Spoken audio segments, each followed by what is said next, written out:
देखिए question number 8 है, paper code है 346 बीपी 2023 का, बोर्ड है यूपी, क्लास है 12, फिजिक्स है। सबसे पहले आपको क्या करना है, प्रकाशिक पद क्या होता है इसको डिफाइन करना है, 1 नंबर का है ये। इसके अलावा जो क्वेश्चन है उसको देख लो। इसमें क्या है कि एक कांच के गुटके में 6000 एंगस्ट्रॉम की तरंग दैर्घ्य जो है दी जाती है, ठीक है। एक वर्णी का मतलब है जो लाइट है वो क्या कहते हैं, मोनोक्रोमेटिक है, ठीक है, आपतित की जाती है। गुटके का जो अपवर्तनांक है वो कितना है, 1.5 है। अब आपको ये बताना है गुटके से परावर्तित एवं आपतित किरणों की चाल तथा तरंग दैर्घ्य ज्ञात करनी है, ठीक। सबसे पहले तो हम क्या करते हैं, ये बना लेते हैं, ठीक। एक गुटका बना लेते हैं, ये कांच का गुटका है, किसका है, कांच का गुटका है, ठीक है। यहाँ का अपवर्तनांक हम मान लेते हैं n है, ये हमें फाइंड करना है। अपवर्तनांक दिया गया, सॉरी, इसका अपवर्तनांक दिया गया है, कितना है, 1.5 है। इसको हम बाहर लिख देते हैं। इसका अपवर्तनांक जो है n इज इक्वल टू है 1.5। इधर बाहर जो है वो एयर है, क्या है, एयर है, ठीक। अब इसमें क्या है कि एक लाइट हम आपतित करते हैं, ये लाइट जो है आपतित करते हैं, ये हमारी लाइट इसमें इंसिडेंट होती है। इंसिडेंट का मतलब होता है आपतित किरण है, कैसी है, आपतित किरण है, ये इस पे इंसिडेंट हुई है, ठीक है। इसके बाद इसका क्या नेचर होगा, एक तो काम होगा कि एक नॉर्मल खींच लेते हैं, ये नॉर्मल खींच लेते हैं। अगर ये लाइट जो है इसके अंदर से जाती है, ठीक है, तो ये नॉर्मल की ओर क्या हो जाएगी, डेंस हो जाएगी। तो ये कौन सी किरण है, ये हमारे पास अपवर्तित है, अपवर्तित किरण है। कौन सी है, अपवर्तित किरण है। अगर हो सकता है बाहर का मीडियम जो है एयर ना होके कुछ और हो, ठीक है, क्या कह रहा हूँ मैं, हो सकता है बाहर का मीडियम होके, एयर ना होके कुछ और मीडियम हो, या फिर हमारे पास एक ऐसी कंडीशन आ सकती है, कैसी कंडीशन आ सकती है कि हमारे पास जो इंसिडेंट एंगल है वो क्रिटिकल एंगल से ज़्यादा है। तो उस कंडीशन में ये लाइट जो है यहाँ से वापस हो जाएगी, ये लाइट ऐसे वापस हो जाती है, ये आपतित हुई, ये वापस हुई, तो वापस होने की जो किरण है उसको कहा जाता है परावर्तित। क्या कहते हैं, परावर्तित किरण, ठीक है। अगर ये इंसिडेंट एंगल हमारा क्रिटिकल एंगल से ज़्यादा हो जाता है तो लाइट जो होती है परावर्तित हो जाती है, ठीक है। और ये क्या है, ये हमारे पास अपवर्तित है, ये हमारे पास आपतित है। अब हमें क्या फाइंड करना है, हमें फाइंड करना है इसकी तरंग दैर्घ्य, इसकी स्पीड, ठीक है, फ्रीक्वेंसी फाइंड करना है, आवृत्ति। तो कोई इसे पूछा नहीं गया लेकिन हम फाइंड कर सकते हैं आवृत्ति। अब इसके बाद इसमें क्या फाइंड करना है, इसमें हमें फाइंड करना है वेवलेंथ, और इसके बाद इस लाइट की क्या फाइंड करना है, स्पीड, ठीक। हम इसकी फ्रीक्वेंसी फाइंड करना नहीं है क्योंकि पूछा नहीं गया है, केवल पूछा गया है चाल बताना है और तरंग दैर्घ्य बताना है, फिर भी फ्रीक्वेंसी हम बता सकते हैं इसमें। तो सबसे पहले हमारे पास क्या है, तो हमें ये क्या समझ में आया, ये मीडियम जो है, ये मीडियम और इसका मीडियम परावर्तित का, ये दोनों मीडियम सेम है, क्या है, सेम है। इसका मतलब यहाँ पर जो लाइट हमारी इंसिडेंट हो रही है, जो उसकी वेवलेंथ है वही इस लाइट की भी होगी। तो हमारे पास आपतित किरण की वेवलेंथ निकाल लेते हैं और उसकी चाल निकाल लेते हैं, वही चाल होगी परावर्तित की।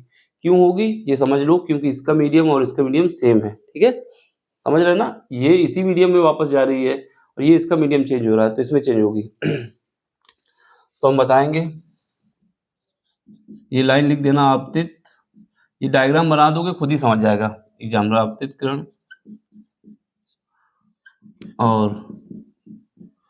और क्या है, परावर्तित किरण, दोनों एक ही मीडियम में है, एक ही माध्यम में है,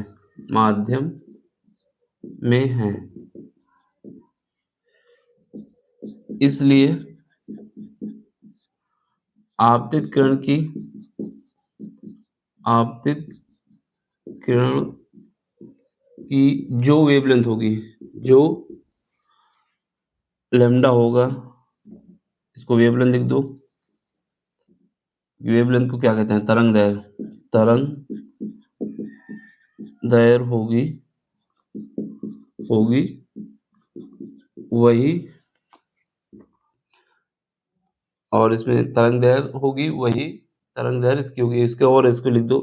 तरंग दैर्घ्य आप जो आपतित किरण की जो तरंग दैर्घ्य होगी, कॉमा फ्रीक्वेंसी होगी, यानी म्यू कह सकते हो, तथा चाल, चाल को सी से लिख रहे हैं, चाल सेम होंगी, बराबर होंगी, बराबर होगी।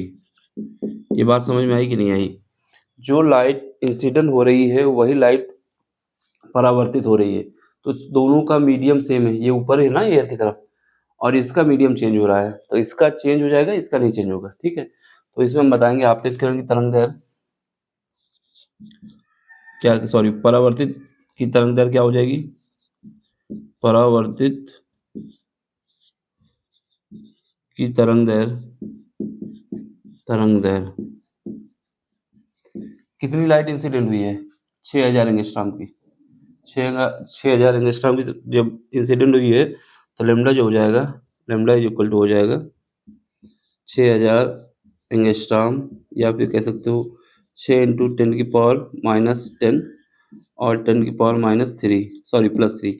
ये जो 3 जीरो हैं इनको 10 की पावर 3 लिख दिया, और एंगस्ट्रॉम को हटा के 10 की पावर माइनस क्या लिख दिया? 10 लिख दिया। तो यहाँ पर लैम्डा इज इक्वल टू कितना आ जाएगा? 6 इंटू 10 की पावर -7 मीटर। तो ये हमारे पास वेवलेंथ आ गई। ठीक है, आपतित की। अब जो लाइट इंसिडेंट होती है उसकी चाल कितनी होती है? उसकी चाल होती है c, जो स्पीड होती है लाइट की, वही होती है। तो ठीक है, तो बताएंगे परावर्तित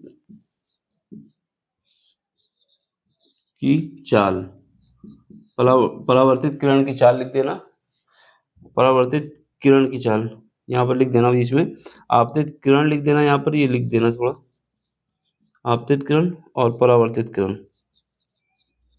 ठीक है, आपतित किरण की चाल, परावर्तित किरण की चाल क्या हो जाएगी? ये हमारे पास हो जाएगी c, स्पीड ऑफ क्या है? लाइट। ये कितना होता है ये हमें याद होना चाहिए, तो पेपर में दिया होता है 3 इंटू 10 की पावर 8 मीटर पर सेकेंड। ठीक है, तो ये सेकेंड हो जाएगा। फिर इसके बाद अब तो कुछ पूछा नहीं है, अगर इसमें पूछता फ्रीक्वेंसी तो हम फ्रीक्वेंसी निकाल देते, लेकिन इसमें फ्रीक्वेंसी पूछा नहीं है, कहीं पर भी देख सकते हो। केवल हमें चाल बतानी है और तरंग दैर्घ्य बतानी है, लेकिन 5 नंबर का क्वेश्चन है तो हम फ्रीक्वेंसी भी बता देते हैं, जिससे नंबर कटने की संभावना ना हो। अब इससे बताएंगे आवृत्ति, आवृत्ति को फ्रीक्वेंसी कहा जाता है, आवृत्ति परावर्तित किरण की।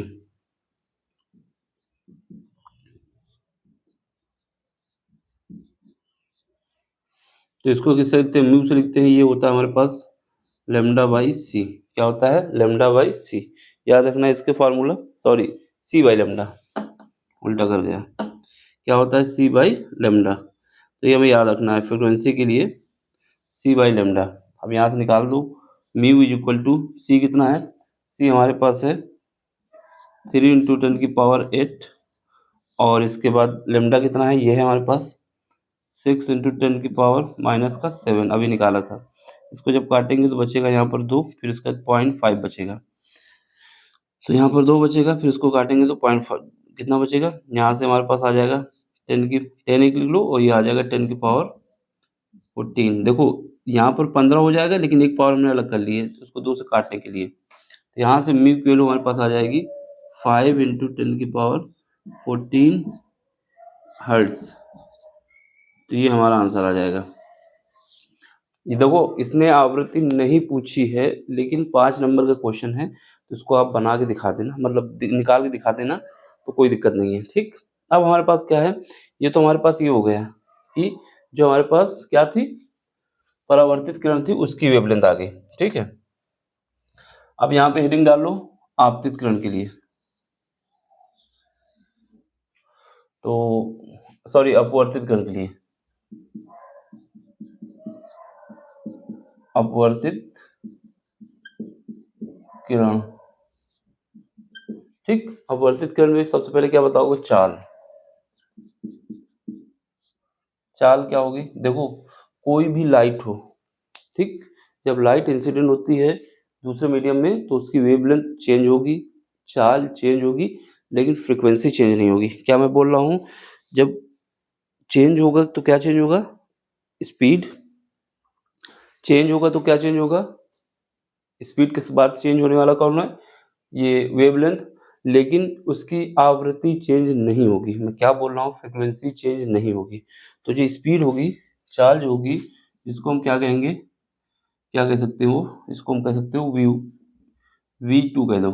ठीक है, ये तो हमने C मान लिया था, तो इसको हम कुछ मान लें जिससे आइडिया है। ये हम V1 मानेंगे और V1 बराबर क्या होगा, C के बराबर होगा। ये V2 मान लेंगे और ये क्या होगा, ये हमारा होगा C बाई 1.5, या फिर कह सकते हो V1 बाई 1.5। ठीक, C का मतलब है स्पीड ऑफ लाइट जो है वो उसको उसकी जो अपवर्तनांक है उससे डिवाइड कर देंगे तो हमारे पास जो इस मीडियम में चाल है वो निकल आएगी। ठीक, यानी चाल कम हो जाएगी। ठीक, तो यहाँ से हमारे पास क्या आएगा, यहाँ से हमारे पास, यहाँ पे देख लें, यहाँ पे देखो V2 इक्वल टू कितना आ जाएगा, 3 इंटू 10 की पावर 8 आ जाएगा, और ये अपवर्तनांक 1.5 है, तो इसको 0 दे दो यहाँ पर, तो ये हमारे पास जो स्पीड आ जाएगी V2 कितना आ जाएगा, इस स्लाइड की वजह से मैं यहाँ लिख रहा हूँ, यहाँ पे लिख रहा हूँ। ठीक है, तो ये आ जाएगा हमारे पास 2 इंटू 10 की पावर 8 मीटर पर सेकेंड। तो ये तो पता चल गया कि स्पीड कितनी होगी। ठीक है, अब इसके बाद क्या है, वेवलेंथ, तरंग दैर्घ्य। तरंग दैर्घ्य, ये हेडिंग मेरी पड़ी हुई है, तरंग दैर्घ्य। तो तरंग दैर्घ्य के लिए क्या है, ये हमारे पास लेमडा होगा, लेमडा डैश होगा। ये क्या होगा, ये भी हमारे पास होगी लेमडा को अगर 1.5 से यानी म्यू से जो अपवर्तनांक है उससे डिवाइड कर दो। ठीक है, तो यहाँ पर जब डिवाइड करोगे तो लेमडा कितना है, 6000 यानी 10 की पावर -7, और जो अपवर्तनांक है, ये अपवर्तनांक है कितना है, 1.5 है। तो इसको काटेंगे तो lambda dash is equal to कितना आ जाएगा, यहाँ से हमारे पास ये हो जाएगा, एक जीरो ऊपर हो जाएगा, 10 की पावर ये -7 है, और यहाँ से काटेंगे तो 4 आ जाएगा, तो 4 इंटू 10 की पावर -7, ठीक, मीटर। तो ये हमारे पास लेमडा डैश आ गया। लेमडा डैश कितना आ गया, 4 इंटू 10 की पावर -7 मीटर। तो ये भी काम हो गया। अब इसके बाद क्या बचा है, देखो इसने, मैं बार बार बोलता हूँ कि इसने केवल चाल और वेवलेंथ पूछी है, फ्रीक्वेंसी या आवृत्ति नहीं पूछी है।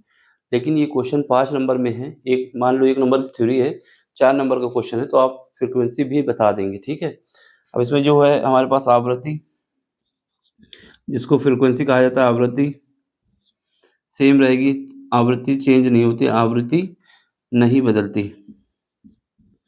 नहीं बदलती।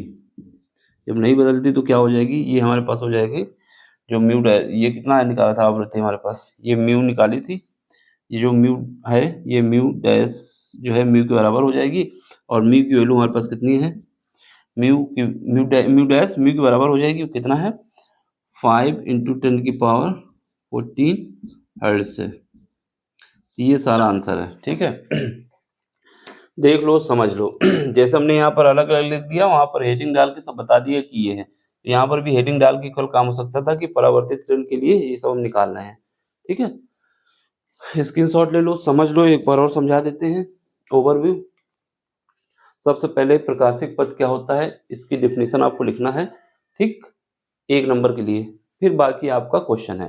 क्वेश्चन में याद रखना, ये हमने आपको सब दिखाया कि ये आपतित किरण है, ये परावर्तित किरण है। आपतित किरण और परावर्तित किरण दोनों का मीडियम एक है, यानी ये यहाँ पर मौजूद है। ठीक है, इसमें माध्यम लिख दें, माध्यम फर्स्ट कह दो, ये माध्यम फर्स्ट है, ये, और ये माध्यम सेकंड है। ये हमारा कांच का, जो किसका है, कांच का गुटका है, कांच का गुटका। ठीक, ये बना दोगे तो उसको समझ में आ जाएगा एग्जाम्पल को कि काफ़ी कुछ नॉलेज है आपको। ठीक है, इसके बाद ये क्या है, ये परावर्तित किरण है। तो हमें ये पता चला कि आपतित किरण की जो वेवलेंथ है वही परावर्तित की। क्यों है? क्योंकि इसका मीडियम सेम है। इसकी जो फ्रीक्वेंसी होगी वो इसकी होगी, जो इसकी चाल होगी वही इसकी चाल होगी, ठीक। इसमें चेंज होगा, क्या चेंज होगा? चेंज होगा केवल वेवलेंथ और वेवलेंथ और चाल चेंज होगी, बाकी फ्रीक्वेंसी यानी आवृत्ति चेंज नहीं होगी। अब इसका स्क्रीनशॉट ले लो, सारे आंसर लिख दिए हैं। समझ में आए तो लाइक कर देना, शेयर कर देना, सब्सक्राइब कर देना और अपना सपोर्ट दे देना, जिससे चैनल की ग्रोथ हो। ठीक है।